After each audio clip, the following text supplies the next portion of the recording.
Carolina y Verónica se habían enamorado perdidamente de aquel chico tan atractivo que llegara tan solo una semana antes al convento.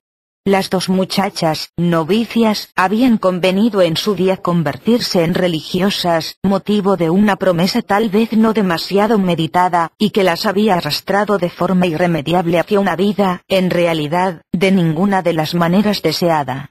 Pero, lejos de profundizar en su religión, habían terminado por sucumbir ante el agradable semblante del muchacho de una de las congregaciones llegadas para participar en la convivencia religiosa, organizada por el convento.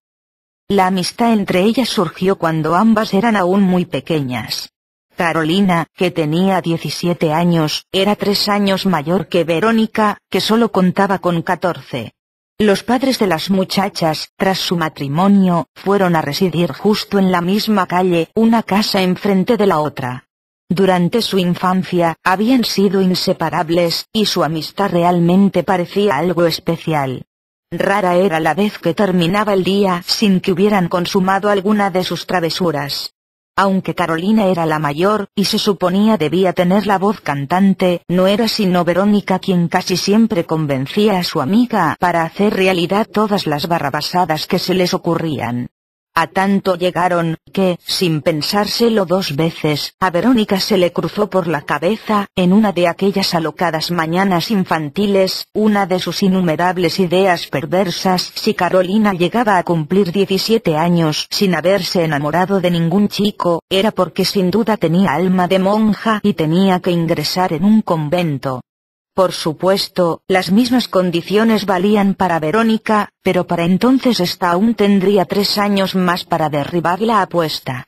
Así que la decisión final fue que, si al cumplir 17 años Verónica, ninguna de las dos había logrado enamorarse, ambas entrarían en el convento el mismo día, cosa que finalmente sucedió. Sin notificar nada a sus padres, la misma noche en que Verónica alcanzó la edad, ambas llamaron a la puerta del convento, cerrándose tras de sí el mundo exterior.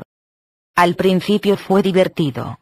Cada una pugnaba por demostrar a la otra que podía ser mejor monja, y las religiosas más veteranas no notaban nada extraño en ellas, salvo un par de chiquillas que deseaban reconocer en sus corazones el amor a Dios. Pero poco a poco fueron cambiando, según pasaba el tiempo, hasta volverse algo rebeldes y díscolas. La gota que colmó el vaso fue la llegada de aquel muchachito de ojos azules, llegado en una de las congregaciones, donde había sido desde muy pequeño criado por los monjes al ser abandonado por su madre, cosa harto habitual en aquellos tiempos. Desde su llegada al convento, Carolina perdió totalmente la razón por aquel muchacho, cuyo nombre era Álvaro. Por su parte, ocurría que Verónica también se había enamorado de él, lo que podría redundar en un desagradable enfrentamiento entre ambas amigas. Carolina sediaba continuamente a Álvaro, por todos los rincones, por los pasillos. Y a pesar de que el muchacho intentaba zafarse de todos sus arrebatos, en el fondo algo debía sentir también por ella, porque ambos terminaban besándose siempre y prometiéndose estar juntos a la menor ocasión. Carolina le había hecho saber a su amiga el amor que sentía por Álvaro, decidiendo Verónica desde aquel momento mantener en secreto sus sentimientos hacia el joven. Sin embargo, esta última, bastante más avispada que su amiga, supo encandilar con mayor rapidez a su amado, y quiso la fatalidad que, encontrándose en la habitación de Álvaro ambos jóvenes haciendo el amor, fuesen sorprendidos por Carolina, quien después de buscar a Verónica por todas partes sin hallarla, se le había ocurrido preguntar al muchacho por ella acudiendo directamente a sus aposentos. La reacción de Carolina no se hizo esperar, dando gritos y haciendo aspavientos, sin dejar de amenazar a su, hasta aquel momento, amiga del alma. En vano Verónica pudo explicarle a su amiga, quien había finalmente abandonado la habitación corriendo sin mirar hacia atrás, su intención de renunciar a la vida religiosa y casarse con Álvaro en cuanto fuese posible, a pesar de su corta edad. Al comprobar que resultaba imposible hacer entrar en razón a Carolina, decidió regresar a su habitación y hablar con ella la mañana siguiente. Aunque esa mañana jamás llegaría para Verónica. Así pues, mientras Verónica dormía plácidamente esa misma noche, aquella en la que fuera sorprendida por su amiga, tramaba esta superstición, al precio que fuese.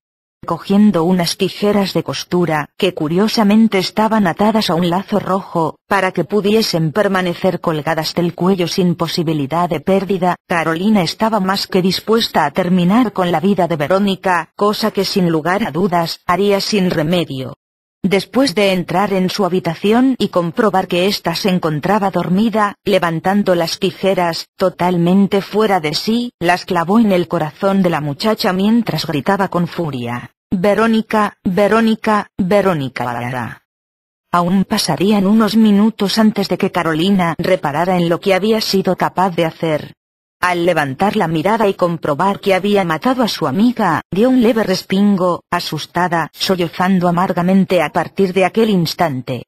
Una vez medianamente repuesta, resolvió que lo único que podía hacer era enterrarla en los alrededores del convento, y de forma tan atropellada lo hizo que incluso bajo tierra acabó dejándola con las tijeras clavadas en su pecho. Un año transcurrió después de aquel suceso, y Carolina seguía en el convento, como si nada hubiera pasado. Ahora, con 18 años, había dejado su tono rebelde para convertirse en una futura sierva de Dios. Al menos, lo intentaba, quizá queriendo olvidar algo imposible, el asesinato de su amiga por sus propias manos.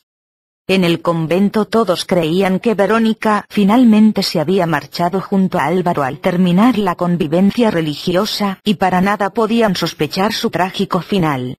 La muchacha, un día antes de su muerte, se había preocupado de notificar a la Madre Superiora del convento su intención de abandonar la orden y casarse con Álvaro, algo que, por descontado, no acababa de aprobar la Suprema Devota, con lo cual, a nadie habría sorprendido la probable fuga de la muchacha.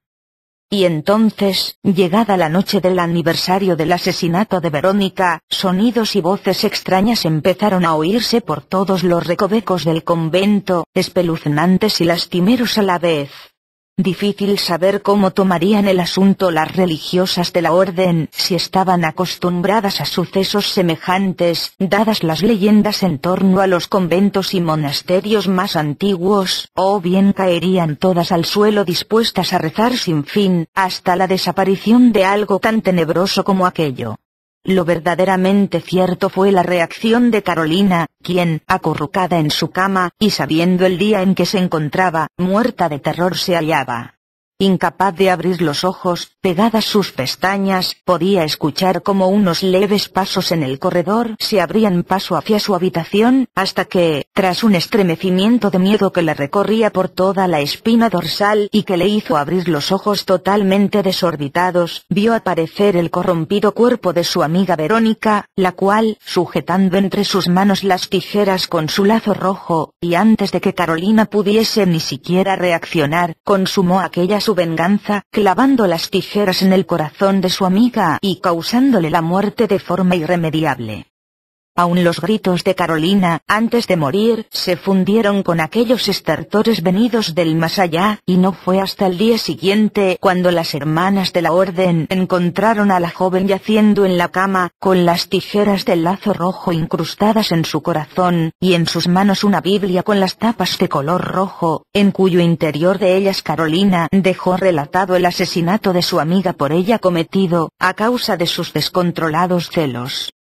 Aún hoy se dice que el espíritu de Verónica sigue vagando continuamente, sin sentirse del todo saciada de su venganza, en constante acecho en busca de víctimas. Todos aquellos que se atrevan a invocarla, nombrándola 3 veces durante 3 veces, con unas tijeras sujetas por un lazo rojo, una Biblia abierta por el centro y en plena noche, allí donde se reflejen sus rostros o sus cuerpos, en una habitación amparada como toda luz solo por 2 sencillas velas, puede que reciban su visita, y eso significaría una muerte cierta. Muchos han sido los que la han desafiado desde entonces, y no pocos los sucumbidos. Aquellos cuya alma esté corrompida, y prueben a tentarla, que Dios los ampare. Bueno, esta creepy la subo porque había gente que me estaban pidiendo creepys. Bueno, eso fue todo, gracias y hasta luego.